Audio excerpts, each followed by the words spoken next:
If you're over 60 and you've been told to cut back on coffee because it's bad for your heart or ruins your sleep, I need you to hear this. You might be throwing away one of the most powerful tools for protecting your brain and extending your healthy years. Picture this. You're sitting in your doctor's office and they're telling you to limit your coffee to 1 cup a day. Meanwhile, your 90-year-old neighbor who drinks 3 cups every morning is still sharp as a tack and walking 2 miles daily. Or maybe you're like Sarah from Portland, who called my office last week panicked because her cardiologist told her to quit coffee cold turkey after her blood pressure reading. If you're dealing with this confusion right now, if you're wondering whether your daily coffee ritual is helping or hurting you, you're in the right place. Because what I'm about to share might completely change how you think about coffee after 60. Here's something that's going to blow your mind. And this isn't some internet rumor. This is published science from July 2025. Researchers followed over 8,700 adults aged 60 to 85 for 9 whole years. What they found was shocking. You might think more coffee equals more brain fog, right? Wrong. The people drinking 1 to 3 cups daily had significantly slower cognitive decline. But here's the kicker, and this is where most people get it wrong. Many people think if a little is good, more must be better. That's the mistake that could cost you. Those drinking 4 or more cups, they actually had faster cognitive decline. There's a sweet spot, and missing it could mean the difference between staying sharp and struggling with memory. Now let's talk real numbers. With coffee prices hitting $3.50 for a regular cup and $5.40 for specialty drinks in 2025, you're looking at about $7.10 daily if you're in that sweet spot of 2 to 3 cups. That's roughly $200, $300 per month. But here's the thing. If this research is right, you're not just buying coffee, you're investing in your brain health. The magic number? 1 to 3 cups daily. That's roughly 100 to 300 milligrams of caffeine. To put that in perspective, a typical 8-ounce cup of home-brewed coffee has about 95 milligrams of caffeine. Now, here's where things get interesting, and where your doctor might have been partially right, but also partially wrong about coffee and your heart. You know what's fascinating? Coffee can be both a heart protector and a heart risk, depending on one crucial factor most people ignore. Imagine 2 65-year-olds. Tom drinks his coffee at 7 a.m. with breakfast. Linda sips hers throughout the day, with her last cup at 3 p.m. Both drink the same amount. According to 2025 research from the European Heart Journal, Tom has significantly lower cardiovascular mortality risk. The difference? Timing. Here's the mistake 90% of coffee drinkers make. They think it's just about how much you drink. But when you drink, it matters more than you think. Morning coffee drinkers in this massive study had a 31% lower risk of cardiovascular death compared to afternoon and evening drinkers. But, and this is crucial, if you have severe high blood pressure, stage 2 or 3 hypertension, this equation changes. The same study found increased cardiovascular risk in people with severe hypertension. This is why you must talk to your doctor. Speaking of quality, not all coffee is created equal. With ground coffee prices averaging $8.41 per pound in July 2025, that's about 75% higher than 5 years ago, you want to make sure you're getting the most bang for your buck. Filtered coffee may be better than unfiltered for heart health.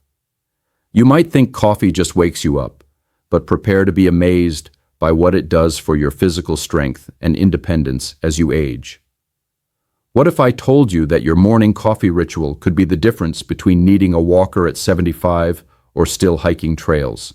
A groundbreaking study following over 12,000 people found that those who consumed coffee, tea, and caffeine at midlife had significantly lower likelihood of physical frailty in their later years. We're talking about maintaining grip strength, walking speed, and overall physical independence. Most people think caffeine is just a quick energy boost that leads to crashes.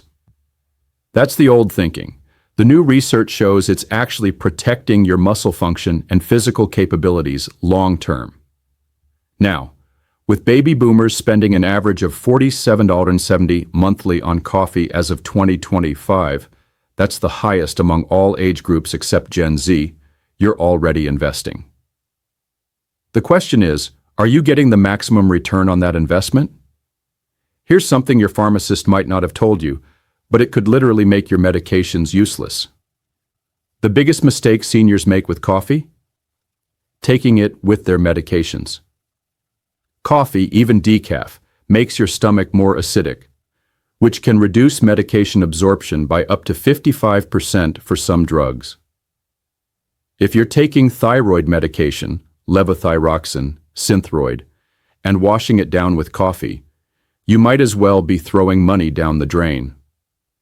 Same goes for osteoporosis medications like Fosamax. Here's what you need to do. Take medications at least 1 hour before or 4 hours after your coffee. Set a timer. Make it a habit. Your health depends on it. Think about it. If your 300+ monthly medications aren't working because of a 350 coffee timing issue, you're wasting serious money while risking your health. Here's something that might shock you. It's not just how much coffee you drink, it's when you drink it that determines whether you'll sleep well or toss and turn all night. Meet Frank and Betty, both 68. Frank has his 2 cups by 10 a.m. and sleeps like a baby. Betty sips her afternoon latte at 2 p.m. and wonders why she can't fall asleep until midnight. The difference? Caffeine has a half-life of 5 to 6 hours in older adults. Most people think 1 cup in the afternoon won't hurt. But in seniors, caffeine sensitivity increases.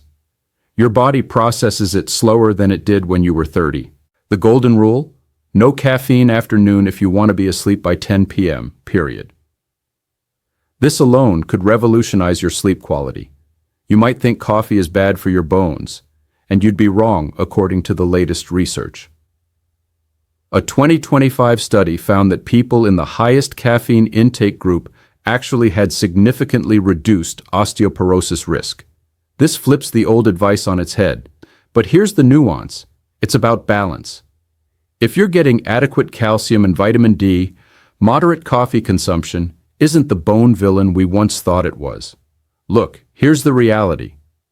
Every day, you're either building cognitive resilience or losing it.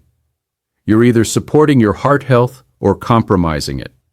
The coffee in your kitchen cabinet could be your secret weapon or your hidden sabotage.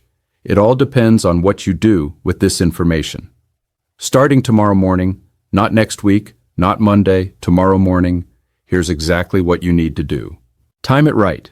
All coffee consumption before noon. Set a phone alarm. Find your sweet spot. Start with 2 cups if you're drinking more than 3.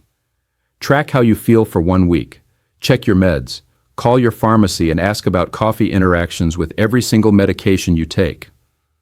Quality matters.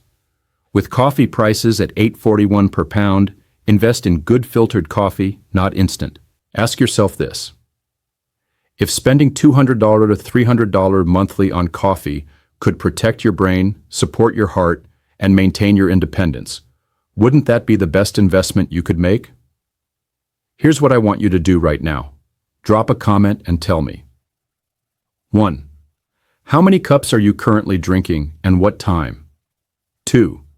Are you taking any medications with your coffee? 3.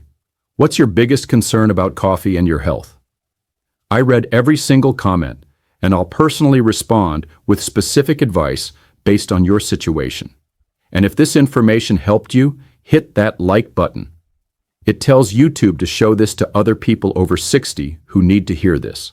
Share it with anyone you know who's been told to give up coffee without understanding the full picture. Remember, the goal isn't to live forever, it's to live well for as long as possible. And sometimes, the answer is as simple as timing your coffee right and drinking it mindfully.